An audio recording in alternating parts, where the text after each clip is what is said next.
Well, everyone, it's time for us to go and take a look at the PlayStation 5 Slim, the model that came out last year, and see how this particular console holds up in 2024. Now, I definitely will tell you, this is like the best PlayStation 5 or one of the best PlayStations that you can buy as of this point. So there's not really like too much crazy competition right now. This is one of those consoles that I'd look at, and I'd probably recommend the vast majority of people to go and pick up if you want to. This is the go-to console for the most part, and this is one of those devices that I'd look at. And if you're going to go pick up a PlayStation, this is probably the best one you can go and pick up. If you want to pick it up, links are down in the description. You can get them from there. You can help support the channel at the exact same time. Now, with the outside of the PlayStation 5 Slim, the biggest asset for this type of console for the most part is that it is a smaller, slimmer type of design than the original PlayStation 5. So I think that's a very interesting thing that Sony decided to do here. They tend to do this every once in a while, whenever they make a slim console. They made one for the PlayStation 3, they made one for the PlayStation 5 as well, and the PlayStation 4, and now with the PlayStation 5, it's pretty much the exact same concept. But the thing that's really cool with the PlayStation 5 Slim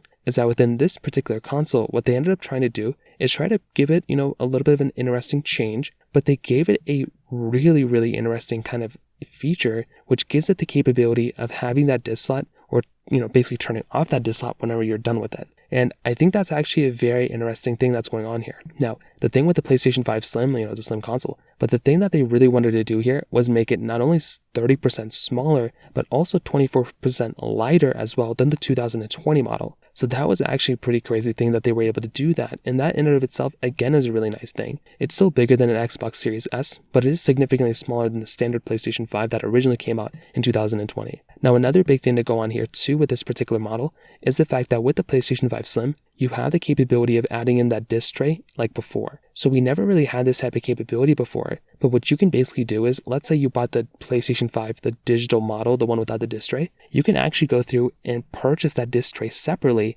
and what you can do there is basically just go through and, insert it yourself. It's like a DIY kind of, situation, and what you can do there is you can just go ahead and use it as you normally would, and by inserting that disc tray on it, you can go ahead and plug in the disc tray on and out, and this is a really cool thing that you have the capability of doing here. And I do think this in and of itself is another very cool thing going on for this particular console. Before, you probably never had that type of situation or that experience before, but now you're actually getting it, which again is a very cool thing going on for the PlayStation 5 Slim, and it makes me very, very happy to go and have a console like this. So I think this in and of itself was another very cool thing going on for this particular console. And I do think, like I said before, if I'm going to pick up a device, this in and of itself is a very, very crazy thing. Now, on top of that, you do have to pay for that particular disc tray, so keep that in mind. I think they're like $80 each, so just keep that in mind. This is not free, but it is kind of a, easier thing to do rather than going through and searching for a PlayStation 5 that doesn't have that disc tray or that does have that disc tray, and you have a little bit more flexibility on whether you want to upgrade or not. Now, on top of that,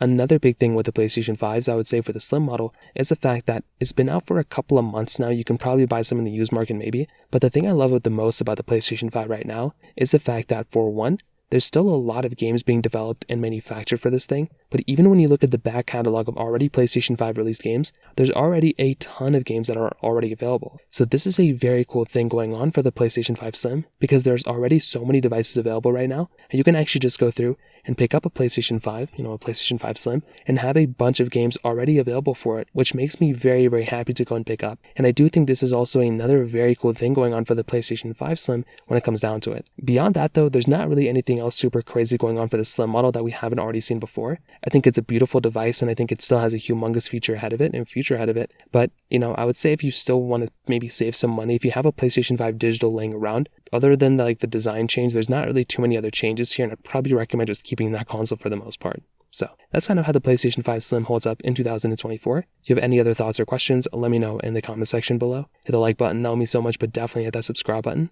More importantly than everything else, I love every single one of you guys. Hopefully I'll catch you guys in the next video. Peace out till then.